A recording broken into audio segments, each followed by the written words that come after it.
ಪ್ರಧಾನವಾಗಿ ಈ ಒಂದು ಪತ್ರಿಕಾಗೋಷ್ಠಿಯನ್ನು ಕರೀಲಿಕ್ಕೆ ಕಾರಣ ಏನು ಅಂತ ಹೇಳಿದರೆ, ಕರ್ನಾಟಕ ರಾಜ್ಯದಲ್ಲಿ ಹಿಂದುಳಿದ ವರ್ಗಗಳ ಆಯೋಗದ ವತಿಯಿಂದ ಇವತ್ತು ಸಾಮಾಜಿಕ ಆರ್ಥಿಕ ಮತ್ತು ಶಿಕ್ಷಣ ಸಮೀಕ್ಷೆಯನ್ನು ದಿನಾಂಕ 22/9/2025ರಿಂದ 7/10/2025 ಮಧ್ಯದಲ್ಲಿ ಮಾಡಲಿಕ್ಕಿದ್ದಾರೆ. ಈ ಒಂದು ಸಮೀಕ್ಷೆಯನ್ನು ಮಾಡುವಂಥ ಉದ್ದೇಶ ಏನು ಅಂತ ಹೇಳಿದರೆ, ಹಿಂದುಳಿದ ವರ್ಗಗಳಿರ್ಬೋದು, ಅದೇ ರೀತಿಯಲ್ಲಿ ಪರಿಶಿಷ್ಟ ಜಾತಿ, ಪರಿಶಿಷ್ಟ ಪಂಗಡ, ಈ ಎಲ್ಲ ಜಾತಿಗಳಲ್ಲಿ ಅಸಮಾನತೆಗಳು ಈಗಲೂ ಇವೆ. ಏನು ನಮ್ಮ ಸರ್ಕಾರದ ಕೆಲವು ಯೋಜನೆಗಳು, ಅವರ ಅಭಿವೃದ್ಧಿಗಾಗಿ ತಂದಿರುವಂಥ ಕೆಲವು ಯೋಜನೆಗಳು ಸರಿಯಾದ ನಿಟ್ಟಿನಲ್ಲಿ ಎಲ್ರಿಗೂ ಅದು ತಲುಪ್ತಾ ಇಲ್ಲ ಎನ್ನುವಂಥ ಒಂದು ಕೂಗು ಕೂಡ ಇದೆ. ಆ ಒಂದು ನಿಟ್ಟಿನಲ್ಲಿ ನಮ್ಮ ಕರ್ನಾಟಕ ರಾಜ್ಯದಲ್ಲಿ ಅಂತಹ ಅಸಮಾನತೆಯನ್ನು ಶೈಕ್ಷಣಿಕವಾಗಿರ್ಬೋದು, ಆರ್ಥಿಕವಾಗಿರ್ಬೋದು, ಸಾಮಾಜಿಕವಾಗಿರುವಂಥ ಏನೊಂದು ವ್ಯತ್ಯಾಸ, ಅಸಮಾನತೆ ಇದೆ, ಅದನ್ನು ಸರಿಯಾಗಿ ತಲುಪಿಸುವಂಥ ನಿಟ್ಟಿನಲ್ಲಿ ಕಾರ್ಯಪ್ರವೃತ್ತರಾಗಬೇಕು ಎನ್ನುವಂಥ ಒಂದು ನಿಟ್ಟಿನಲ್ಲಿ ಮಾಡುವಂಥ ಒಂದು ಸಮೀಕ್ಷೆ ಇದು. ಇದನ್ನು ಎಲ್ಲೋ ಒಂದು ಕಡೆ BJP ಪಕ್ಷದವರು ಇದೊಂದು ಜಾತಿ ಗಣತಿ ಅಂತ ಹೇಳುವಂಥ ಒಂದು ತಪ್ಪು ಸಂದೇಶವನ್ನು ಇವತ್ತು ರಾಜ್ಯದಾದ್ಯಂತ ಕಳಿಸಿರುವಂಥದ್ದು ಭಾಳ ಒಂದು ದುಃಖದ ವಿಚಾರ ಅಂತ ಹೇಳಲಿಕ್ಕೆ ಈ ಸಂದರ್ಭದಲ್ಲಿ ನಾನು ಇಚ್ಛಪಡ್ತಾ ಇದ್ದೇನೆ. ಈ ಒಂದು ಕರ್ನಾಟಕ ರಾಜ್ಯದಲ್ಲಿ ಸುಮಾರು 2.25 ಕೋಟಿ ಮನೆಗಳು, ಸುಮಾರು 7 ಕೋಟಿ ಜನ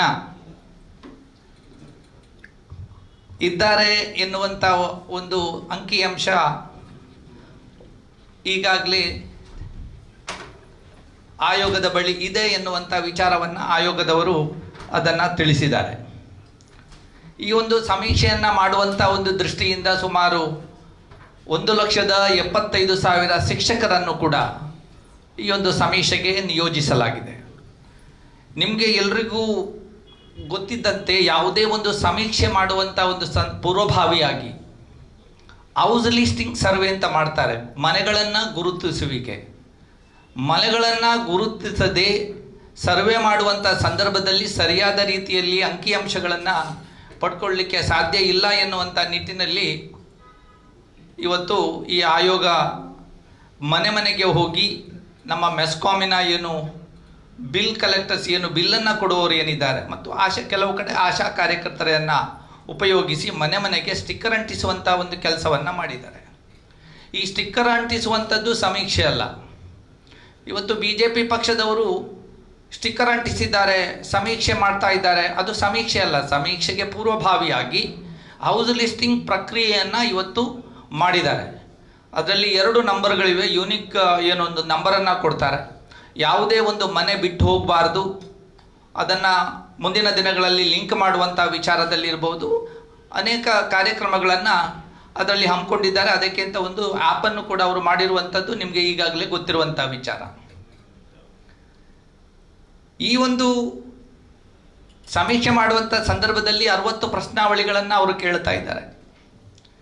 ಈ 60 ಪ್ರಶ್ನಾವಳಿಗಳನ್ನು ಕೇಳುವಂಥ ಸಂದರ್ಭದಲ್ಲಿ ಬರೇ ವಿದ್ಯಾಭ್ಯಾಸಕ್ಕೆ ಮತ್ತು ಸಾಮಾಜಿಕ ಮತ್ತು ಆರ್ಥಿಕ ವ್ಯವಸ್ಥೆ ಮಾತ್ರ ಅಲ್ಲ, ಅದರಲ್ಲಿ ಹಳ್ಳಿಗಳಲ್ಲಿ ಕೆಲವು ಹಳ್ಳಿಗಳಲ್ಲಿ ಸಾರಿಗೆ ವ್ಯವಸ್ಥೆ ಇರುವಂಥದ್ದಿಲ್ಲ, ಕೆಲವು ಕಡೆ ಅಂಗವೈಕಲ್ಯರು ವೃದ್ಧಾಪ್ಯ ವೇತನ ಇರ್ಬೋದು. ಇಂಥ ಒಂದು ನಿಟ್ಟಿನಲ್ಲಿ ಏನು ಸರ್ಕಾರ ಕೊಡುವಂಥ ಯೋಜನೆಯಲ್ಲಿ ಯಾವ ರೀತಿಯ ತೊಂದರೆಗಳನ್ನು ಅವರು ಅನುಭವಿಸ್ತಾ ಇದ್ದಾರೆ, ಅದರ ಬಗ್ಗೆ ಕೂಡ ಮಾಹಿತಿ ಸಂಗ್ರಹ ಮಾಡ್ತಾರೆ. ಅದೇ ರೀತಿಯಲ್ಲಿ ಉದ್ಯೋಗದ ವಿಚಾರವಾಗಿ, ಅದೇ ರೀತಿಯಲ್ಲಿ ನಮ್ಮ ಸರ್ಕಾರಕ್ಕೆ ಈ ಒಂದು ಹಿಂದುಳಿದ ವರ್ಗಗಳ ಜನರಿಗೆ ಯಾವ ರೀತಿಯಲ್ಲಿ ಯೋಜನೆಗಳನ್ನು ತಲುಪಿಸಬೇಕು ಮತ್ತು ಮುಂದಿನ ದಿನಗಳಲ್ಲಿ ಯಾವ ರೀತಿಯ ಒಂದು ಕ್ರಮವನ್ನು ಅವರ ಏಳಿಗೆಗಾಗಿ ಮಾಡಬೇಕು ಎನ್ನುವ ನಿಟ್ಟಿನಲ್ಲಿ ಯಾವ ರೀತಿಯ ಅಂಕಿಅಂಶಗಳ ಅವಶ್ಯಕತೆಗಳಿವೆ, ಅವುಗಳನ್ನೆಲ್ಲವನ್ನೂ ಕೂಡ ಕ್ರೋಢೀಕರಿಸುವಂಥ ಒಂದು ವಿಚಾರದಲ್ಲಿ ಹೆಜ್ಜೆಯನ್ನು ಇವತ್ತು ಇಟ್ಟಿರುವಂಥದ್ದು. ಇವತ್ತು BJP ನಾಯಕರು ಮತ್ತು ಇಲ್ಲಿಯ ಶಾಸಕರುಗಳು ದಕ್ಷಿಣ ಕನ್ನಡ ಜಿಲ್ಲೆಗೆ ಸಂಬಂಧಪಟ್ಟಂತೆ ಹೇಳ್ತಾ ಇದ್ದಾನೆ, ಎಲ್ಲ ಕಡೆ ಇವತ್ತು ಜನರಲ್ಲಿ ಗೊಂದಲವನ್ನು ಸೃಷ್ಟಿಸುವಂಥ ಕೆಲಸವನ್ನು ಮಾಡ್ತಾ ಇದ್ದಾರೆ. ಇವತ್ತು ಜಾತಿ ಗಣತಿ ಮಾಡ್ತಾ ಇದ್ದಾರೆ. ಜಾತಿ ಗಣತಿ ಮಾಡಲಿಕ್ಕೆ ಇವರಿಗೆ ಅಧಿಕಾರ ಎಲ್ಲಿಂದ ಬಂತು? ಯಾರು ಹೇಳಿದ್ದಾರೆ ಜಾತಿ ಗಣತಿ ಮಾಡ್ತಾ ಇದ್ದಾರೆ ಅಂತ? ಇದೇನು ಸರ್ಕಾರ ಮಾಡ್ತಾ ಇಲ್ಲ. ಅವರು ಎಲ್ಲ ಒಂದು ಕಡೆ ತಪ್ಪು ಸಂದೇಶ ಕೊಡ್ತಾ ಇದ್ದಾರೆ. ಇದು ಹಿಂದುಳಿದ ವರ್ಗಗಳ ಆಯೋಗ ಕೊಡುವಂಥದ್ದು. ಅದು ರಾಜಕೀಯ ಪಕ್ಷದ ಒಂದು ಸಂಸ್ಥೆ ಅಲ್ಲ, ಅದೊಂದು ಆಯೋಗ. ಅದಕ್ಕೆ ಕರ್ನಾಟಕ ರಾಜ್ಯದಲ್ಲಿ ಹಿಂದುಳಿದ ವರ್ಗಗಳ ಕಾನೂನಿದೆ. ಅದೇ ರೀತಿಯಲ್ಲಿ ನಮ್ಮ ಭಾರತದ ಸಂವಿಧಾನ, ಅದೇ ರೀತಿಯಲ್ಲಿ ಸುಪ್ರೀಂ ಕೋರ್ಟಿನ ಆದೇಶಗಳು, ಅದನ್ನು ಸರ್ವೆ ಮಾಡುವಂಥ ನಿಟ್ಟಿನಲ್ಲಿ ಇವತ್ತು ಅಧಿಕಾರವನ್ನು ಈ ಆಯೋಗಕ್ಕೆ ಕೊಟ್ಟಿರುವಂಥದ್ದು. ಅದು ಸರ್ಕಾರ ಕೊಟ್ಟಿರುವಂಥದ್ದಲ್ಲ, ಸರ್ಕಾರ ಮಾಡುವಂಥದ್ದು ಅಲ್ಲ, ಆಯೋಗ ಮಾಡುವಂಥದ್ದು. ಅದರಲ್ಲಿ ಪಕ್ಷ ರಾಜಕೀಯವನ್ನು ಇವರು ತರುವಂಥದ್ದು. ಎಲ್ಲೋ ಒಂದು ಕಡೆ ಇವರು ಹಿಂದುಳಿದ ವರ್ಗಗಳ ಪರವಾಗಿದ್ದಾರಾ ಅಲ್ಲ ವಿರುದ್ಧವಾಗಿದ್ದಾರಾ ಎನ್ನುವಂಥ ಸಂಶಯ ಕೂಡ ನಮಗೆ ಇವತ್ತು ಕಾಡ್ತಾ ಇದೆ. ಇದನ್ನು ಯಾಕೆ ಹೇಳ್ತಾ ಇದ್ದೇನೆ ಅಂತ ಹೇಳಿದರೆ, ನಿನ್ನೆ ವೇದವ್ಯಾಸ್ ಕಾಮತ್ ಮತ್ತು ಭರತ್ ಶೆಟ್ಟಿ ಅವರು ಇದರ ಬಗ್ಗೆ ಕೆಲವು ಹೇಳಿಕೆಗಳನ್ನು ಕೊಟ್ಟಿದ್ದಾರೆ. ಈ ಶಾಸಕದ್ವಯರು ಇವತ್ತು ದಕ್ಷಿಣ ಕನ್ನಡ ಜಿಲ್ಲೆಯಲ್ಲಿ ಮತ್ತು ನಮ್ಮ BJPಯ ಅಧ್ಯಕ್ಷರು ದಕ್ಷಿಣ ಕನ್ನಡ ಜಿಲ್ಲೆದ್ದು ಅವರು ಸ್ಪಷ್ಟವಾಗಿ ಇವತ್ತು ಪತ್ರಿಕಾ ಹೇಳಿಕೆಗಳ ಮುಖಾಂತರ ಇವತ್ತು ನಮ್ಮ ಜಿಲ್ಲೆಯ ಜನರಿಗೆ ಒಂದು ಸಂದೇಶವನ್ನು ಕೊಡಬೇಕು.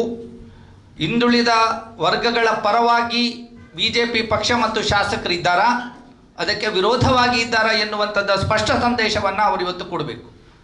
ಸರ್ಕಾರ ಯಾವುದೇ ಒಂದು ಆಯೋಗ ಯಾವುದೇ ಒಂದು ಇಂಥ ಕ್ರಮಗಳನ್ನು ವಹಿಸುವಂಥದ್ದು ಜನರ ಏಳಿಗೆಗಾಗಿ ಮಾಡುವಂಥ ಕೆಲಸ. ನಿಮ್ಮ ಸಲಹೆ ಸೂಚನೆಗಳಿದ್ದರೆ ಕೊಡಿ, ಅಲ್ಲದೆ ಅದರಲ್ಲಿ ತಪ್ಪು ಕಂಡು ಹುಡುಕುವಂಥ ಕೆಲಸ, ಜನರನ್ನು ಗೊಂದಲಕ್ಕೆ ಹಾಕುವಂಥ ಕೆಲಸ ಮಾಡಬೇಡಿ. ಈ ಸ್ಟಿಕ್ಕರ್ ಅಂಟಿಸುವಂಥ ಕೆಲಸದಲ್ಲಿ ಏನೋ ಅವರು ಗೊಂದಲ ಇದೆ, ಸ್ಟಿಕ್ಕರ್ ಅಂಟಿಸುವಂಥವರಿಗೆ ಗೊತ್ತಿಲ್ಲ, ಮೆಸ್ಕಾಂ ಏನು ಬಿಲ್ ಕಲೆಕ್ಟರ್ಸ್ ಇದ್ದಾರೆ ಅವರಿಗೆ ಗೊತ್ತಿಲ್ಲ, ಏನು ವಿಚಾರ ಅಂತ ಅವರಿಗೆ ತಿಳಿದಿಲ್ಲ. ಯಾಕೆ ಈ ರೀತಿಯ ಸುಳ್ಳು ಸಂದೇಶವನ್ನು ನೀವು ಕೊಡ್ತಾ ಇದ್ದೀರಿ ಜನರಿಗೆ?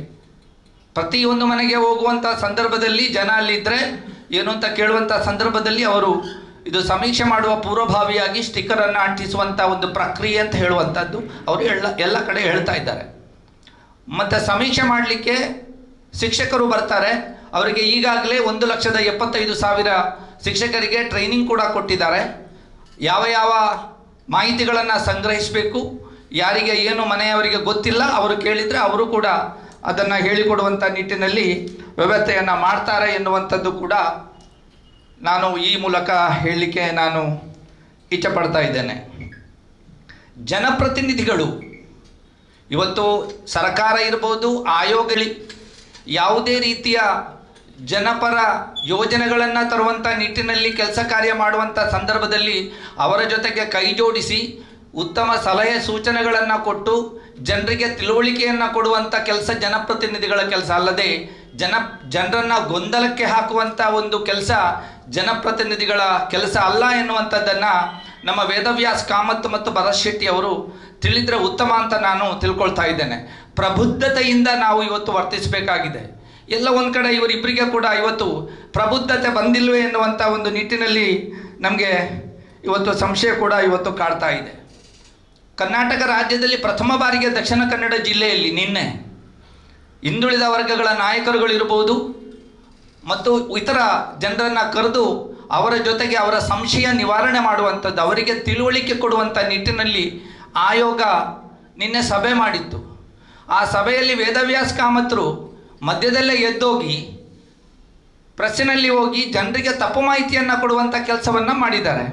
ಅವರ ಆ ಸಭೆಯಲ್ಲಿ ಪೂರ್ತಿಯಾಗಿ ಕುಳಿತಿದ್ರೆ ಖಂಡಿತವಾಗಿ ಕೂಡ ಅವರಿಗೆ ಸಂಶಯ ಬರ್ತಿರ್ಲಿಲ್ಲ. ಈ ಸ್ಟಿಕ್ಕರ್ ವಿಚಾರ ಇರ್ಬೋದು ಅಥವಾ ಈ ಒಂದು ಜನಗಣತಿ ಅಂತ ಏನು ಇವರು ಹೇಳ್ತಾ ಇದ್ದಾರೆ ಇದನ್ನು ಅವರು ಹೇಳ್ತಾ ಇರಲಿಲ್ಲ. ಮಧ್ಯದಲ್ಲಿ ಅವರು ಹೋಗಿದ್ದೇ ಅದಕ್ಕೆ ಅಪೂರ್ಣ ಮಾಹಿತಿಯೊಂದಿಗೆ ಇವತ್ತು ಮಾಧ್ಯಮದ ಮುಂದೆ ಬಂದು ಜನರಿಗೆ ಸುಳ್ಳು ಮಾಹಿತಿಯನ್ನು ಕೊಡುವಂಥ ಕೆಲಸವನ್ನು ಅವರು ಮಾಡಿದ್ದು ಇದು ಖಂಡನೀಯ ಅಂತ ನಾನು ಈ ಸಂದರ್ಭದಲ್ಲಿ ಹೇಳಲಿಕ್ಕೆ ಇಚ್ಛಪಡ್ತಾ ಇದ್ದೇನೆ. ಅದೇ ರೀತಿಯಲ್ಲಿ ಅವರು ಮರಳಿನ ವಿಚಾರದಲ್ಲಿ ಕೂಡ ಮಾತಾಡಿದರು. ಕಲ್ಲು ಸಿಗ್ತಾ ಇಲ್ಲ, ಮರಳು ಸಿಗ್ತಾ ಇಲ್ಲ. ಸ್ವಾಮಿ, ನಿಮ್ಮದು ಕೂಡ ರಾಜ್ಯ ಸರ್ಕಾರ, ರಾಜ್ಯದಲ್ಲಿ ನಿಮ್ಮದು ಆಡಳಿತ ಇತ್ತು 5 ವರ್ಷ, ನೀವು ಕೂಡ ಶಾಸಕರಾಗಿದ್ದಿರಿ. ಯಾಕೆ ಅಕ್ರಮ ಮರಳುಗಾರಿಕೆ ಮತ್ತು ಅಕ್ರಮ ಕೆಂಪು ಕಲ್ಲು ಗಣಿಗಾರಿಕೆಯನ್ನು ನೀವು ನಿಲ್ಲಿಸಲಿಲ್ಲ? ಯಾಕೆ ಆ ಸಂದರ್ಭದಲ್ಲಿ ನೀವು ಕಾನೂನು ನಿಯಮಾವಳಿಗಳನ್ನು ತಂದಿಲ್ಲ? ಇದರಿಂದ ತೊಂದರೆ ಆಗಿರುವಂಥದ್ದು ಜನರಿಗೆ. ಇವತ್ತು ನೀವು ಮಾಡಿದ ತಪ್ಪು ಅದರಿಂದ ಜನರಿಗೆ ತೊಂದರೆಯಾಗಿದೆ. ಅದಕ್ಕಿಂತ ಹಿಂದೆ ನಮ್ಮ ಸರ್ಕಾರ ಇದ್ದಂಥ ಸಂದರ್ಭದಲ್ಲಿ ಮರಳು ಆ್ಯಪನ್ನು ತಂದು, ಸ್ಯಾಂಡ್ ಬಜಾರ್ ಆ್ಯಪನ್ನು ತಂದು ಸರಿಯಾದ ರೀತಿಯಲ್ಲಿ ಸರಿಯಾದ ಬೆಲೆಗೆ ಗೊಂದಲ ಇಲ್ಲದಂಥ ರೀತಿಯಲ್ಲಿ ಜನರಿಗೆ ತಲುಪಿಸಿದ್ದ ಕೀರ್ತಿ ಅದು ಕಾಂಗ್ರೆಸ್ ಸರ್ಕಾರದ್ದು. ಅದರಲ್ಲೂ ಕೂಡ ಈಗ ಸ್ಪೀಕರ್ ಆಗಿರುವಂಥ UT ಖಾದರ್ ಸಾಹೇಬರು ಮಾಡಿದಂಥ ಒಂದು ಮಹತ್ವದ ಹೆಜ್ಜೆ ಅದು. ಯಾಕೆ ನೀವು ನಿಯಮಾವಳಿಗಳನ್ನು ನೀವು ತಂದಿಲ್ಲ? ಯಾಕೆ ಅಧಿಕ ಭ್ರಷ್ಟಾಚಾರ ಯಾಕೆ ತಾಂಡವಾಡ್ತದೆ? ಅಕ್ರಮ ಗಣಿಗಾರಿಕೆಗೆ ನೀವು ಅದಕ್ಕೆ ಕುಮ್ಮಕ್ಕನ್ನು ಕೊಟ್ಟರೆ ಖಂಡಿತವಾಗಿ ಕೂಡ ಭ್ರಷ್ಟಾಚಾರ ಆಗ್ತದೆ. ಭ್ರಷ್ಟಾಚಾರ ಆಗದೆ ಅಕ್ರಮ ಗಣಿಗಾರಿಕೆ ಮುಂದೆ ಹೋಗಲಿಕ್ಕೆ ಯಾವುದೇ ರೀತಿಯ ಸಾಧ್ಯತೆ ಇಲ್ಲ. ಅದು ಜೊತೆಯಾಗಿ ಹೋಗುವಂಥದ್ದು. ಅದಕ್ಕೆ ಕಡಿವಾಣ ಹಾಕಲಿಕ್ಕೆ ಏನು ಇಲ್ಲಿಯ ಉಸ್ತುವಾರಿ ಸಚಿವರಾಗಿರುವಂಥ ಗುಂಡೂರಾವ್ ಸಾಹೇಬರು ಇರ್ಬೋದು ಮತ್ತು UT ಖಾದರ್ ಸಾಹೇಬರು, ಇವರು ಎಲ್ಲ ಸೇರಿ ಸಭೆ ನಡೆಸಿ ಕ್ಯಾಬಿನೆಟ್ನಲ್ಲಿ ಇಟ್ಟು ಈಗ ನಿಯಮಾವಳಿಯನ್ನು ಇವತ್ತು ಪಾಸ್ ಮಾಡಿದ್ದಾರೆ. ಮುಂದಿನ ದಿನಗಳಲ್ಲಿ ಭ್ರಷ್ಟಾಚಾರ ರಹಿತವಾಗಿ ಯಾವುದೇ ಅಕ್ರಮ ಗಣಿಗಾರಿಕೆ ಮರಳುಗಾರಿಕೆ ಯಾವುದಕ್ಕೂ ಆಸ್ಪದ ಇಲ್ಲದಂಥ ರೀತಿಯಲ್ಲಿ ಜನರಿಗೆ ಸಲೀಸಾಗಿ ಕಲ್ಲು ಮತ್ತು ಮರಳು ಸಿಗುವಂಥ ನಿಟ್ಟಿನಲ್ಲಿ ಒಂದು ಕೆಲಸ ಕಾರ್ಯ ಆಗ್ತದೆ ಎನ್ನುವಂಥದ್ದನ್ನು ನಾನು ಈ ಮೂಲಕ ಹೇಳಲಿಕ್ಕೆ ಇಚ್ಛೆಪಡ್ತಾ ಇದ್ದೇನೆ. ದಯವಿಟ್ಟು ನೀವು ಜನರನ್ನು ಗೊಂದಲಕ್ಕೆ ನೀವು ತಳ್ಳಬೇಡಿ. ನೀವು ಅಕ್ರಮ ಗಣಿಗಾರಿಕೆ ಮಾಡುವವರ ಪರವಾಗಿ ಈ ರೀತಿ ಮಾತಾಡ್ತಾ ಇದ್ದೀರಾ, ಅಲ್ಲ ಜನರ ಪರವಾಗಿ ಮಾತಾಡ್ತಾ ಇದ್ದೀರಾ, ನಿಮ್ಮ ಧ್ವನಿ ಎತ್ತಾ ಇದ್ದೀರಾ ಎನ್ನುವಂಥದ್ದು ಇವತ್ತು ನಮಗೆ ಕೂಡ ಸಂಶಯ ಕಾಡ್ತಾ ಇದೆ. ನೀವೊಂದು ಜನಪ್ರತಿನಿಧಿ, ನಿಮಗೆ ಕೂಡ ಗೊತ್ತಿದೆ ಯಾವ ರೀತಿಯಲ್ಲಿ ನಿಯಮಾವಳಿಗಳನ್ನು ತರಬೇಕು ಅಂತ. ಆದರೆ ಇವತ್ತು ನಮ್ಮ ವೇದವ್ಯಾಸ್ ಕಾಮತ್ ಅವರು ವಿನಾಕಾರಣಕ್ಕಾಗಿ ಇಲ್ಲಿ ಗೊಂದಲ ಸೃಷ್ಟಿಸುವಂಥ ನಿಟ್ಟಿನಲ್ಲಿ ಮರಳುಗಾರಿಕೆಯಲ್ಲೂ ಕೂಡ ಅದೇ ರೀತಿಯಲ್ಲಿ ಅವರು ಇವತ್ತು ಹೇಳಿಕೆಗಳನ್ನು ಕೊಡುವಂಥದ್ದು ಅದು ಉತ್ತಮ ಬೆಳವಣಿಗೆ ಅಲ್ಲ ಅಂತ ಹೇಳುವಂಥದ್ದನ್ನು ನಾನು ಹೇಳಲಿಕ್ಕೆ ಇಚ್ಛಪಡ್ತಾ ಇದ್ದೇನೆ. ಅದೇ ರೀತಿಯಲ್ಲಿ UT ಖಾದರ್ ಸಾಹೇಬರ ವಿಚಾರದಲ್ಲಿ ಅವರು ಮಾತಾಡಲಿಕ್ಕೆ ಅವರಿಗೆ ಎಲ್ಲಿಂದ ಬಂತು ಅಧಿಕಾರ? ಅವರು ಸ್ಪೀಕರ್, ಅವರು ಏನು ಮಾತಾಡಂಗಿಲ್ಲ ಎನ್ನುವಂಥ ನಿಟ್ಟಿನಲ್ಲಿ ಕೂಡ ಮಾತಾಡಿದರು. ವೇದವ್ಯಾಸ್ ಕಾಮತ್ರವರೇ, ನೀವು ಶಾಸಕರಾಗುವುದಕ್ಕಿಂತ ಹಿಂದೆಯೇ ಅವರು ಶಾಸಕರಾಗಿದ್ದಾರೆ.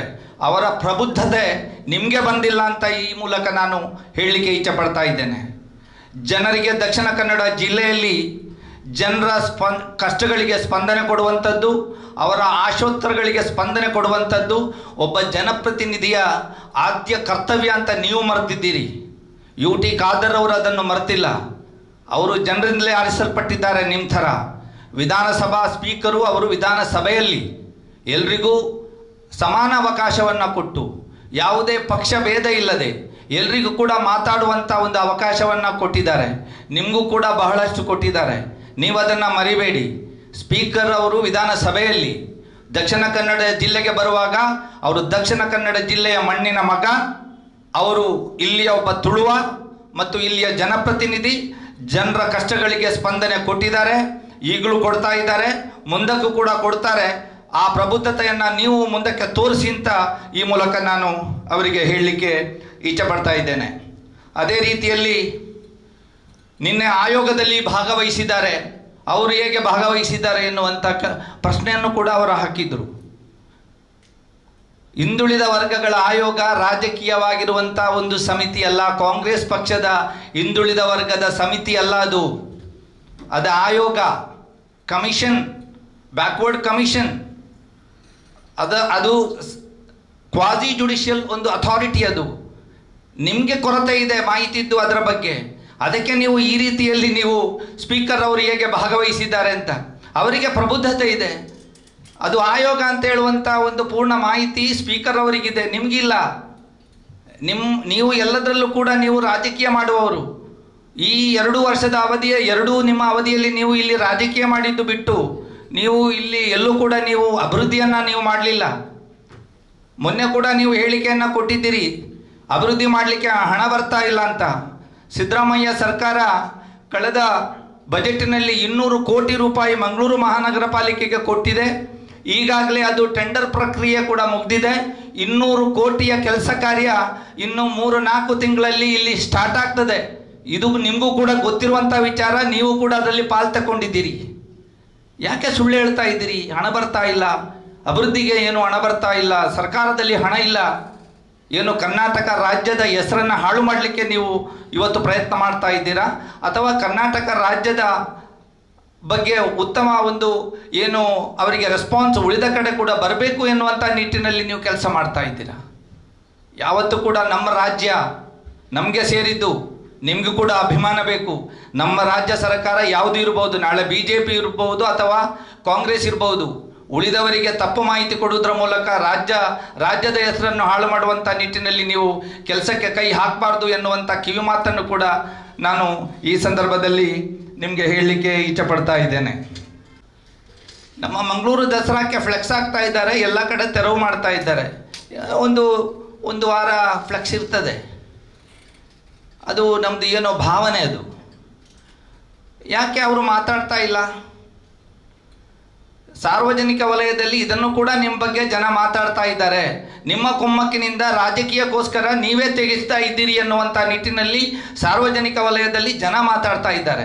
ಇಲ್ಲದಿದ್ದರೆ ನೀವು ಧ್ವನಿ ಎತ್ತಬೇಕಾಗಿತ್ತು, ಫ್ಲೆಕ್ಸ್ ತೆಗಿಬಾರ್ದು, ಅದು ಒಂದು ವಾರದ ಮಟ್ಟಿಗೆ ಇರಲಿ ಎನ್ನುವಂಥ ನಿಟ್ಟಿನಲ್ಲಿ ನೀವು ಅಧಿಕಾರಿಗಳೊಂದಿಗೆ ನಿಮಗೆ ಮಾತುಕತೆ ನಡೆಸ್ಬೋದಾಗಿತ್ತು, ಹೇಳಿಕೆಗಳನ್ನು ಕೊಡ್ಬೋದಾಗಿತ್ತು. ಯಾಕೆ ಮೌನ ವಹಿಸಿದ್ದೀರಿ? ಇಂಥ ಕ್ಷುಲ್ಲಕ ಕಾರಣಕ್ಕೆ ರಾಜಕೀಯ ನೀವು ಮಾಡಬೇಡಿ. ಜನ ನಿಮ್ಮನ್ನು ನಂಬುವಂಥದ್ದಿಲ್ಲ. BJP ಪಕ್ಷದವರು ಇವತ್ತು ಜಾತಿ, ಧರ್ಮ, ಪಾಕಿಸ್ತಾನ ಅಥವಾ ಬೇರೆ ಬೇರೆ ಗೋಮಾಂಸ ಈ ವಿಚಾರದಲ್ಲೇ ರಾಜಕೀಯ ಮಾಡಿಕೊಂಡು ನೀವು ಬರ್ತಾ ಇದ್ದೀರಿ. ಅಭಿವೃದ್ಧಿಯ ಬಗ್ಗೆ, ಜನರ ಕಾಳಜಿ ಬಗ್ಗೆ, ಜನರ ಅಭಿವೃದ್ಧಿ ಬಗ್ಗೆ ನೀವು ಎಲ್ಲೂ ಕೂಡ ಧ್ವನಿ ಎತ್ತುವಂಥದ್ದು ನಾವೆಲ್ಲೂ ಕಂಡಿದ್ದಿಲ್ಲ. ಆದ್ದರಿಂದ ಮುಂದಿನ ದಿನಗಳಲ್ಲಿ ಸ್ವಲ್ಪ ಉತ್ತಮ ರೀತಿಯಲ್ಲಿ ಒಬ್ಬ ಪ್ರಜ್ಞಾವಂತ ಒಬ್ಬ ಜನಪ್ರತಿನಿಧಿಯಾಗಿ ನೀವು ಬಿಹೇವ್ ಮಾಡಬೇಕು ಎನ್ನುವಂಥ ನಿಟ್ಟಿನಲ್ಲಿ ನಿಮಗೆ ನಾನು ಕಿವಿ ಮಾತನ್ನು ಹೇಳಲಿಕ್ಕೆ ನಾನು ಇಚ್ಛಪಡ್ತಾ ಇದ್ದೇನೆ. ಜನರು ಕಾನೂನು ಒಂದು ಕಡೆ ಇರ್ತದೆ, ನಮ್ಮ ನಗರದ ಏನು ಬ್ಯೂಟಿ ಏನಿದೆ ಅದಕ್ಕೆ ತೊಂದರೆ ಆಗದಂಥ ರೀತಿಯಲ್ಲಿ, ಫುಟ್ಪಾತ್ಗಳಲ್ಲಿ ಎಲ್ಲೂ ಕೂಡ ತೊಂದರೆ ಆಗದಂಥ ರೀತಿಯಲ್ಲಿ, ಪಾದಚಾರಿಗಳಿಗೆ ವಾಹನಗಳಿಗೆ ತೊಂದರೆ ಆಗದಂಥ ರೀತಿಯಲ್ಲಿ ಎಲ್ಲಾದರೂ ಒಂದು ವಾರಕ್ಕೆ ಹಾಕುವುದರಲ್ಲಿ ಅದರಲ್ಲಿ ಏನು ತಪ್ಪು ಅಂತ ನಾವು ಹೇಳೋದಿಲ್ಲ. ಕಾನೂನು ಒಂದು ಕಡೆ ಇರ್ತದೆ, ಜನರ ಭಾವನೆ, ನಂಬಿಕೆ ಅದು ಕೂಡ ಒಂದು ಇರ್ತದೆ. ಇದೊಂದು ಉತ್ಸವ. ಆ ಉತ್ಸವವನ್ನು ನಾವು ಖುಷಿಯಿಂದ ನಾವೆಲ್ಲರೂ ಕೂಡ ಇದು ಯಾವುದೇ ಒಂದು ಜಾತಿ ಧರ್ಮಕ್ಕೆ ಸಂಬಂಧಪಟ್ಟಿದ್ದಲ್ಲ ಅಂತ ನಾನು ಹೇಳುವಂಥದ್ದು.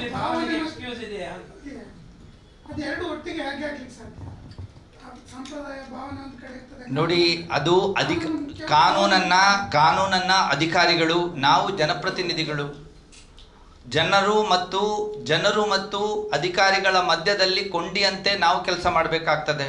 ಅವರ ನಿಲುವೇನು ಅಂತಂದು ಹೇಳಿ ಅಲ್ಲ, ವೇದವ್ಯಾಸ ಕಾಮತ್ರ ನಿಲುವೇನು ಅಂತ ಹೇಳಿ. ನಾವು ಹೇಳುವಂಥದ್ದು ನಾವು ಇದು ದಸರಾ ಅಂತ ಹೇಳಿದ್ರೆ ಅದೊಂದು ಉತ್ಸವ. ದಸರಾ ಎನ್ನುವಂಥದ್ದೊಂದು ಉತ್ಸವ, ಎಲ್ಲ ಅದು ನಾಡ ಹಬ್ಬ ನಮ್ಮದು. ಆ ನಾಡ ಹಬ್ಬ ಜನರು ಎಲ್ಲರೂ ಖುಷಿಯಿಂದ ಇರಬೇಕು. ಎಲ್ರಿಗೂ ಕೂಡ ಅದರ ಬಗ್ಗೆ ಮಾಹಿತಿ ಕೂಡ ಹೋಗಬೇಕಾಗ್ತದೆ. ವಾಹನಕ್ಕೆ, ಪಾದಚಾರಿಗಳಿಗೆ ಅಥವಾ ಯಾರಿಗೂ ಕೂಡ ತೊಂದರೆ ಆಗದಂಥ ರೀತಿಯಲ್ಲಿ ಅದನ್ನು ಫ್ಲೆಕ್ಸನ್ನು ನಾವು ಹಾಕುವಂಥದ್ದು ತಪ್ಪು ಅಂತ ನಾವು ಹೇಳುವುದಿಲ್ಲ. ನಾನು ನನ್ನ ಪಕ್ಷದ ಪರವಾಗಿ, ನಾನು ಸರ್ಕಾರದ ಪ್ರತಿನಿಧಿ ಅಲ್ಲ. ಇಲ್ಲಿ ನಾನು ಪಕ್ಷದ ವಕ್ತಾರನಾಗಿ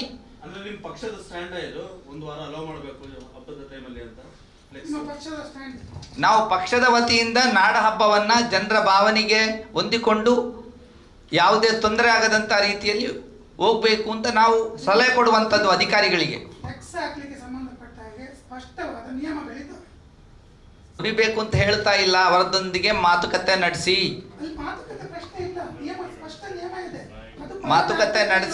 ಅಂತ ಹೇಳುವಂತದ್ದು ನಮ್ಮ ಒಂದು ಸಲಹೆ ಅವರಿಗೆ. ಅವ್ರು ಏನು ಅಂತ ಹೇಳಲಿ. ನೀವು ರಾಜಕೀಯ ಮಾಡ್ತಿಲ್ವಾ? ಆಫೀಸರ್ಸ್ ಲಾ ಎನ್ಫೋರ್ಸ್ ಮಾಡ್ತಿದ್ದಾರೆ, ಅವರು ಸುಮ್ಮನೆ ಇದ್ದಾರೆ, ನೀವು ಅವ್ರು ಪ್ರೊವೋಕ್ ಮಾಡ್ತಾ ಇದ್ದಾರೆ. ಅವ್ರ ಸ್ಟ್ಯಾಂಡ್ ಏನು ಹೇಳಿಲ್ಲ, ಅವ್ರ ಸ್ಟ್ಯಾಂಡ್ ನಾವು ಅವರಿಗೆ ಪ್ರೊವೋಕ್ ಮಾಡಲಿಲ್ಲ. ರಾಜಕೀಯ ಮಾಡ್ತಿರೋದು ನೀವಲ್ಲ. ನಾವು ಮಾತಾಡಿ ಅಂತ ಅಂದ್ರೆ ಇಲ್ಲಿ ಶಾಸಕರು ಅವರು ಯಾಕೆ ಮಾತಾಡ್ಬೇಕು? ಇವರು ಇಲ್ಲಿ ಶಾಸಕರು ಕೆಲಸ ಮಾಡ್ತಿದ್ದಾರೆ, ಅವ್ರು ಯಾಕೆ ಮಾತಾಡ್ಬೇಕು ಮಧ್ಯದಲ್ಲಿ? ಶಾಸಕ ಮಾಡ್ತಿದ್ದಾಗ ಕೇಳಿ ಅಂತ ಹೇಳ್ಬೇಕು ನೀವು. ಇಲ್ಲಿ ಕೆಲವು ಸಂಘಟನೆದ್ದು ಫ್ಲೆಕ್ಸ್ ಅನ್ನು ಈಗ ಹಾಕಿ 1 ವಾರ ಆಯ್ತು. ಅದನ್ನ ಹೇಳಿ ನೀವು, ಅದನ್ನು ಹೇಳಬೇಕು. ಶಾಸಕರು ಯಾವುದು ಅದನ್ನ ಹೇಳಬೇಕು. ಅದನ್ನ ಬಿಟ್ಟು ವಿಚಾರದಲ್ಲಿ ಮಾತಾಡಬೇಕು, ಭಾವನೆಗೆ ಬಿಡಬೇಕು, ಲಾ ಇರಬೇಕು, ಭಾವನೆ ಅಲ್ಲ. ನಾವು ಹೇಳುವಂತದ್ದು ಶಾಸಕರ ಬೆಂಬಲಿಗರ ಸಂಘಟನೆದು ಮುಟ್ಲಿಲ್ಲ ಅಲ್ಲಿ. ನಾವು ಅದನ್ನ ಹೇಳೋ ಧೈರ್ಯ ತೋರಿಸಿ ಅಲ್ಲ. ಶಾಸಕರ ಲೋಪ ಅಲ್ಲ, ಅದ್ರ ಬಗ್ಗೆ ಅವರು ಹೇಳಲಿ, ಅವರ ನಿಲುವು ಏನು ಅಂತ ಹೇಳಲಿ ಅಂತ ನಾವು ಹೇಳುವಂಥದ್ದು. ನೆಕ್ಸ್ಟ್ ಹೋಗುವ. ನಮಗೆ ಏನು ಅವರು ನಾಮಿನೇಷನ್ ಹಾಕುವಂಥ ಸಂದರ್ಭದಲ್ಲಿ ಯಾವ ಕೋಟಾದಡಿಯಲ್ಲಿ ಅವರು ಅಲ್ಲಿಗೆ ಅಪ್ಲಿಕೇಶನ್ ಹಾಕಿದ್ರು ನಿಮ್ಗೆಲ್ರಿಗೂ ಗೊತ್ತಿರುವಂಥ ವಿಚಾರ. This is example. ಇದು ನೆಲದ ಕಾನೂನು, ಲಾ ಆಫ್ ದ ಲ್ಯಾಂಡ್. ಅದಕ್ಕೆ ಈ ಕ್ರೈಸ್ತ, ಬ್ರಾಹ್ಮಣ, ಲಿಂಗಾಯತ, ಒಕ್ಕಲಿಗ, ದಲಿತ ಅಂತೇಳಿ ಈ ಕ್ರೈಸ್ತರಲ್ಲಿ ಅಲ್ಲಿ ಬರ್ತದೆ ಅಂತ ಹೇಳುವಾಗ ಈ ಕ್ರೈಸ್ತರನ್ನ ಏನು ಮತಾಂತರಗೊಂಡಿದ್ದಾರೆ ಅವರನ್ನು ಅದಕ್ಕೆ ಸೇರಿಸ್ಲಿಕ್ಕೋಸ್ಕರ ಹುನ್ನಾರ ಮಾಡ್ತಾ ಇದ್ದಾರೆ ಅಂತ ಹೇಳುವಂಥ BJP ಅವರ ವಾದ ಇದೆಯಲ್ಲ, ಇದು ಜನರಿಗೆ ತಪ್ಪು ತಿಳುವಳಿಕೆ ಕೊಡುವಂಥದ್ದು. ನಮ್ಮ ನೆಲದ ಭಾರತ ದೇಶದ ಕಾನೂನು ಹೇಳುವಂಥ ವಿಚಾರ ಅದು. ನಿನ್ನ ಜಾತಿಯನ್ನು ನೀನು ಜಾತಿ, ಅದು ನಿನ್ನ ಬಳುವಳಿಯಾಗಿ ನಿನ್ನ ರಕ್ತದಲ್ಲಿ ಬರುವಂಥದ್ದು. ನಾನು ಬಿಲ್ಲವಾದರೆ ಅದು ಬಿಲ್ಲವ ನನ್ನ ರಕ್ತದಲ್ಲಿ ಬರ್ತಾ ಹೋಗ್ತದೆ ಅದು. ನಿಮ್ಮ ಸೇವೆಗಾಗಿ ಇದೀಗ ಮತ್ತಷ್ಟು ವಿಶಾಲವಾಗಿ ತೆರೆದುಕೊಂಡಿದೆ ಡೇನಿಯಲ್ ಎಂಟರ್ಪ್ರೈಸಸ್. ಒಂದೇ ಸೂರಿನಡಿ ಜನರಲ್ ಸ್ಟೋರ್ ಹಾಗೂ ಫರ್ನಿಚರ್ ಶೋರೂಮ್. ಸ್ವಂತ ತಯಾರಿಕೆಯಲ್ಲೇ ಸಿದ್ಧವಾಗುತ್ತಿದೆ ದೇವರ stand, sofa set, wardrobe, cot set, divan set, dining table, Godrej, ಇನ್ನೂ ಹಲವು. ಡೇನಿಯಲ್ ಇಂಡಸ್ಟ್ರಿಯಲ್ಲಿ ಸಾಗುವಾನಿ ಹಾಗೂ ಹಲಸಿನ ಮರದಿಂದ ತಯಾರಿಸಿದ ಗಟ್ಟಿಮುಟ್ಟಾದ ಫರ್ನಿಚರ್ ಐಟಂಗಳು. 40 ವರ್ಷಗಳಿಂದ ಕಾರ್ಯಾಚರಿಸುತ್ತಿರುವ ಡೇನಿಯಲ್ ಇಂಡಸ್ಟ್ರೀಸ್ 25 ವರ್ಷಗಳಿಂದ ಗುಣಮಟ್ಟದ ಗ್ರಾಹಕ ಸ್ನೇಹಿ ಸೇವೆ ನೀಡುತ್ತಿರುವ Daniel furniture showroom. Daniel enterprises furniture showroom ಹಾಗೂ ಜನರಲ್ ಸ್ಟೋರ್, ಪುತ್ತೂರು, ಮುಕ್ರಪಾಡಿ. ಸಂಪರ್ಕಿಸಿ 9481757193. ಸುದ್ದಿ ಚಾನಲ್, ಕ್ಷಣ ಕ್ಷಣದ ಸುದ್ದಿಗಾಗಿ.